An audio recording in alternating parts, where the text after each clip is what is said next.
नमस्कार दोस्तों, उम्मीद है आप अच्छे होंगे।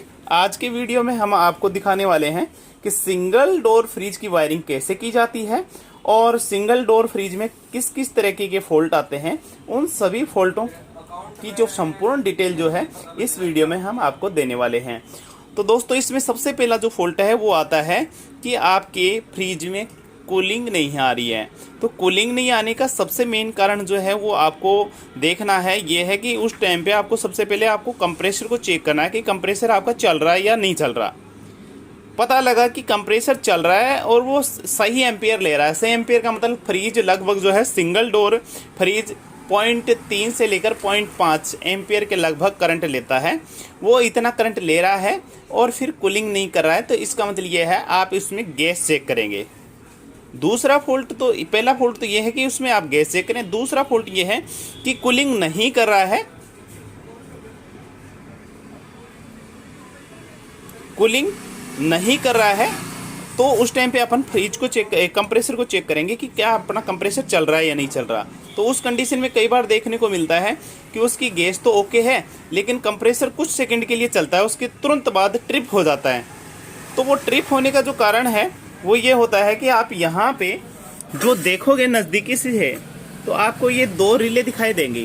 तो मैं दिखाता हूँ आपको किस टाइप की रिले होती हैं वो। ये देखो, ये होती है आपकी OLP, ओवरलोड प्रोटेक्शन रिले इसको बोलते हैं। दूसरी ये होती है, इसको बोलते हैं PTC। तो इन दोनों रीलों को आप चेक करोगे और अगर फॉल्टी है तो इसकी जगह दूसरी नई लगा दें, आपका कंप्रेसर जो है लगातार चलेगा और बराबर कूलिंग करेगा। तो अब बात होती है कि इनको टेस्ट कैसे करें। तो इसके लिए मैं आपको बताता हूं। मेरे पास एक है सीरीज लैंप। तो यह है मेरे पास सीरीज लैंप। उधर दिखाना, साइक को मैं बोलूँगा। यह है मेरे पास सीरीज लैंप, इधर दिखाओ।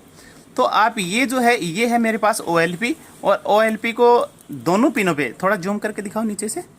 एक ये पिन है, दूसरी ये पिन है। इन दोनों पिनों पे अगर आप लैंप, सीरीज लैंप को लगा रहे हैं, ये जल रहा है कंटिन्यू, तो इसका मतलब ये जो है आपका ओके है, ओके है। PTC कैसे की जाती है?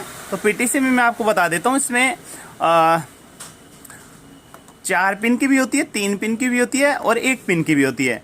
तो इसमें मैं आपको बताऊं, थोड़ा सा जूम करके दिखाओ नीचे से। इसमें आप देखोगे तो इसमें यहाँ लिखा हुआ मिलता है 1, 2, 3 और 4, ऐसे कुछ करके लिखा होता है। तो मैं आपको बता दूं, 1 और 4 और 3 और 4, सॉरी दोबारा बोल रहा हूँ मैं, 1 और 2 और 3 और 4। तो इसमें क्या होता है कि 1 और 2 आपस में इंटरली कनेक्ट होती हैं, एक दूसरे के साथ जुड़ी हुई रहती हैं, और 3 और 4 आपस में इंटरनली आपस में जुड़ी हुई रहती हैं। तो इनको टेस्ट करने के लिए देखो, ये देखो आपस में जुड़ी हुई रहती हैं, 1 और 2 आपस में जुड़ी रहती हैं। ऐसे ही 3 और 4 जो होती हैं वो भी आपस में जुड़ी हुई रहती हैं। तो इनमें आपको टेस्ट करोगे तो कैसे करोगे कि आप चाहे तो 3 और 2 के बीच में या 4 और 1 के बीच में आप सीरीज लैंप लगाओगे। सीरीज लैंप जो है 200 वाट का लगभग होना चाहिए। मैं 3 और 2 के बीच में लगाता हूँ। अब लैंप की तरफ आप वीडियो करना, थोड़ी देर के बाद में आप देखना लैंप जो है धीरे धीरे धीरे ऑफ हो जाएगा, बिल्कुल मंदा हो जाएगा। ऊपर करो और दिखाओ, आप देखना वीडियो, आप देख पा रहे होंगे लैंप मंदा हो चुका है। इधर दिखाइए PTC की तरफ। ये PTC क्या काम करता है कि जब तक कुछ सेकंड के लिए तो ये करंट को पास होने देता है, और जैसे ये गर्म हो जाता है तो इसका रेजिस्टेंस बहुत बढ़ जाता है, 40 के लगभग बढ़ जाता है। उसके बाद में ये स्टार्टिंग पे सप्लाई जाने से रोकता है। कुछ सेकंड के बाद में ये धीरे धीरे जैसे ठंडा होता है तो फिर से एक बार टॉर्क बनाए रखने के लिए, धक्का देने के लिए फिर से इसका रेजिस्टेंस कम होता है और एक बार के लिए फिर से ये सप्लाई को पास करता है, यानी कि धक्का लग जाता है स्टार्टिंग के माध्यम से। तो ये जो PTC जो है ये मतलब स्टार्टिंग और स्टार्टिंग रनिंग टॉर्क को बनाए रखने के लिए काम करती है। अब देखना जैसे ठंडी होगी तो फिर से एक बार के लिए सप्लाई पास करेगी। अगर ऐसा न हो, आप सीरीज लैंप 200 वाट का सीरीज लैंप लगाएं और 3 और 2 के बीच में या 3 या 1 के बीच में। अब देखना लैंप मेरा एक बार के लिए जला था लेकिन अब बंद हो चुका है, तो कुछ सेकंड का इंतजार करेंगे। अगर ऐसा होता है तो आपकी PTC जो है वो ओके है, वरना फॉल्टी है। तो अब मैं दोबारा बता रहा हूँ, ये ठंडी हो चुकी होगी तो मैं एक बार मेरे साइक से यहाँ पे जैसे कनेक्शन करूँगा और उधर लैंप की तरफ भी आपको दिखाऊंगा। आप देख पा रहे होंगे लैंप अपना जल गया है, लेकिन कुछ सेकंड के बाद में ये बिल्कुल बंद हो जाएगा। अगर ऐसा होता है तो ये पीटीसी बिल्कुल आपकी ओके मानी जाएगी। तो ये मैंने पीटीसी भी चेक कर ली है, ओएलपी भी आपके सामने चेक कर ली है, ये बिल्कुल ओके है। ठीक है, तो अब अगर ये ऐसा नहीं हो रहा हो तो आपके पास क्या करोगे, आप इन पीटीसी को निकालोगे और निकाल के आपको ध्यान रखना है कि ये ऐसे निकल जाती है आसानी से। ये आप ओएलपी, पहले इस ओएलपी को जैसे था वैसे डाल दोगे और पीटीसी को भी जैसे थी वैसे ही डाल दोगे। ठीक है, तो ये तो हुए आपके पीटीसी और ओएलपी का फॉल्ट आएगा तब क्या होगा, आपका कंप्रेसर कुछ सेकंड चलेगा या नहीं भी चलेगा, फिर ट्रिप हो जाएगा। तो आप इसको चेंज करके फॉल्ट को रेक्टिफाई, फॉल्ट को ठीक कर सकते हैं। अब कई बार यहाँ पे आपको कैपेसिटर देखने को मिलेगा, तो कैपेसिटर कैसे लगाते हैं वो भी आपको बता देता हूँ मैं। तो कैपेसिटर जो है आपको हमेशा, आपको एक तो रनिंग पे लगेगा, एक स्टार्टिंग की साइड में कैपेसिटर के दोनों पिन आपके लग जाएंगे। जैसे मैं आपको लगा के दिखाता हूँ। कैपेसिटर जो है एक तो आप रनिंग पे लगा दें और एक स्टार्टिंग पर। तो ये स्टार्टिंग है, एक साइड का स्टार्टिंग पे लगा देंगे, एक साइड का आप रनिंग पे लगा देंगे। कैपेसिटर अलग अलग होते हैं कि कईयों में 2.5 माइक्रोफेड से लेकर 4 माइक्रोफेड 5 माइक्रोफेड तक अलग अलग कंप्रेसरों में अलग अलग कैपेसिटर लगते हैं। अब लेकिन आपको कनेक्शन करना मैं बता देता हूं कि ये पीटीसी जो है कैसे, ये जो सप्लाई आपको किस टाइप में देनी है। कई बार क्या होता है कि आपने पीटीसी जब लगा रहे हो कनेक्शन भूल जाते हो, तो कनेक्शन कहाँ पे देने हैं मेन सप्लाई के। देखो ऊपर से आपके पास 2 वायर आए हुए मिलेंगे आपको। ठीक है, तो दोनों वायरों को आपको कैसे लगाना है वो मैं बता। उस टाइम पे आपके पास 2 वायर होंगे, एक न्यूट्रल का होगा, एक फेज का होगा। लेकिन अब कौन से को किस साइड में लगाना है वो मैं बता देता हूँ। तो सबसे पहले ये आपके पास ओएलपी है, ये पीटीसी है, तो अपने पास मल्टीमीटर होगा और मल्टीमीटर को आप करोगे कंटिन्यूटी मोड पे सेट। और कंटिन्यूटी मोड पे सेट करने के बाद में आपको बता दूं, कई कंप्रेसरों में ये एक पिन जो होती है ये नीचे की साइड में होती है। अगर आपको नहीं दिख रहा है तो मैं आपको जूम करके दिखाने की कोशिश करता हूँ। ऐसे मैं जूम करके दिखा देता हूँ आपको। कई कंप्रेसरों में ये जो पिन है सिंगल, ये नीचे की तरफ दिखाई देगी, और कईयों में क्या होगा, ये सिंगल पिन जो है ऊपर की साइड में दिखाई देगी। चाहे ये सिंगल पिन नीचे की साइड में हो तो भी कॉमन होगी, और ऊपर की साइड में होगी तो भी ये पिन कॉमन होगी। तो अब ये तो आपको पता ही लग गया कि सिंगल जो पिन होगी वो कॉमन होगी, चाहे ऊपर चाहे नीचे। तो ये मेरी कॉमन हो गई। अब देखो, कॉमन पे एक पिन मल्टीमीटर की है, दूसरी लगाऊंगा मैं एक बार राइट साइड में। तो राइट साइड में लगाया तो मैंने, आप देख पा रहे होंगे 27 ओम रेजिस्टेंस आ रहा है, और एक मैं कॉमन पे लगा के रखता हूँ और दूसरी मैं लगाता हूँ लेफ्ट साइड में। तो लेफ्ट साइड में आया है मेरा 11.1 ओम। तो आपको मैं बता दूं, कॉमन से जिस पिन के बीच में ज़्यादा रेजिस्टेंस आता है ना, आपका कॉमन से जिस पिन के बीच में ज़्यादा रेजिस्टेंस आता है वो कंप्रेसर में रनिंग जो है वो पिन होगी, और जिस पे कॉमन और जिस पिन के बीच में कम रेजिस्टेंस आता है वो आपकी स्टार्टिंग पिन होगी। ध्यान रखना, कई दोस्त आप कमेंट में लिखोगे कि दोस्त सर आप गलत बता रहे हो, तो वो जो फार्मूला होता है, आप स्टार्टिंग वाइंडिंग का रेजिस्टेंस ज़्यादा होता है, वो जो थ्योरी चलती है वो चलती है आपकी इंडक्शन मोटरों में, या कंप्रेसर में नहीं चलेगी। कंप्रेसर में कॉमन से जिस पॉइंट के बीच में ज़्यादा रेजिस्टेंस आएगा वो होगा आपका रनिंग, और जिस कॉमन से जिस पिन के बीच में आएगा कम रेजिस्टेंस वो होगा आपका स्टार्टिंग। तो अब मैं कैसे लगाऊंगा, ये OLP जो है ये लगाओगे आप कॉमन पे, ऐसे कॉमन पे लगानी है। और ये PTC, इसमें 2 पिन होती हैं, देखो यहाँ पे 2 पिन होंगी। इन 2 पिनों को कैसे कनेक्ट करेंगे कि एक तो आ जाए आपकी स्टार्टिंग पे, एक आ जाए रनिंग पे। ऐसे वीडियो को आप पूरा जरूर देखें, कभी single door double door fridge में आप मात नहीं खाओगे। तो ये आप ध्यान रखना, ये जो वाला साइड हो गया ना आपका, ये आपका हो गया आपका स्टार्टिंग साइड, और जो राइट वाला हो गया वो हो गया आपका रनिंग साइड।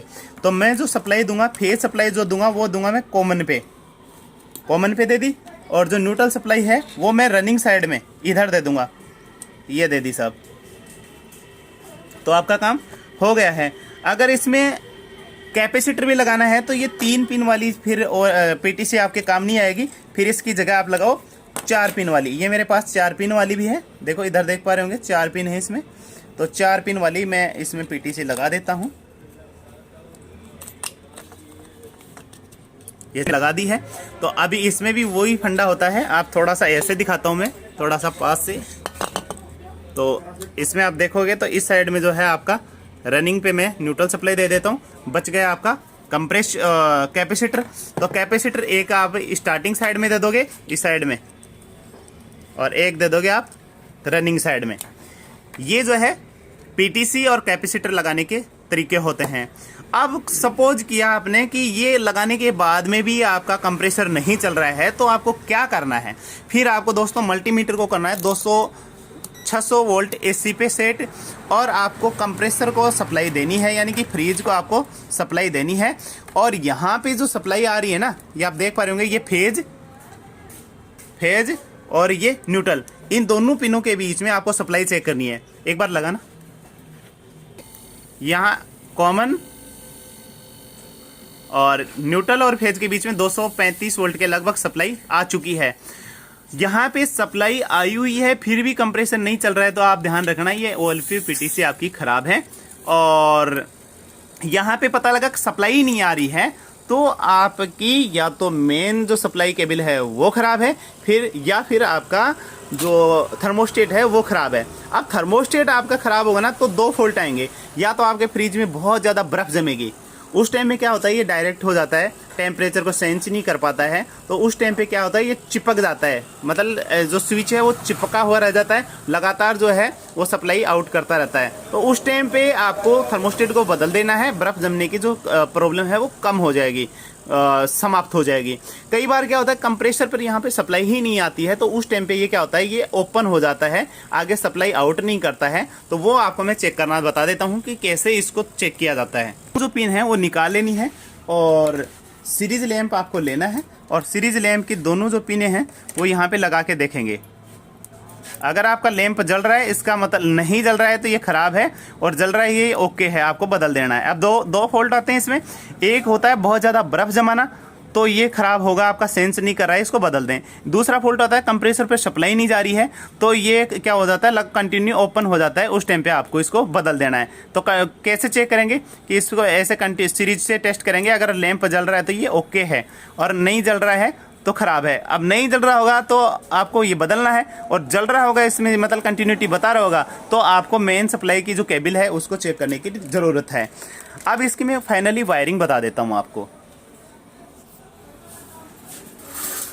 दोस्तों इसमें क्या होता है, एक न्यूट्रल वायर रहता है, वो सीधा क्या होता है आपका, यहाँ आप देख पा रहे होंगे, ये न्यूट्रल वायर जो है डायरेक्ट थर्मोस्टेट में आ जाता है। ये न्यूट्रल वायर क्या किया मैंने, थर्मोस्टेट में इधर कनेक्ट कर दिया, थर्मोस्टेट से मैं आउट कर लेता हूँ। ये लो, थर्मोस्टेट से आउट हुआ, और सीधा आपका जो है कंप्रेसर पे चला जाएगा। कंप्रेसर की जो आप देख पा रहे होंगे, जो पीटीसी है उसकी रनिंग जो पॉइंट है उस पर चला जाएगा। ठीक है, ये हुआ न्यूट्रल की वायरिंग।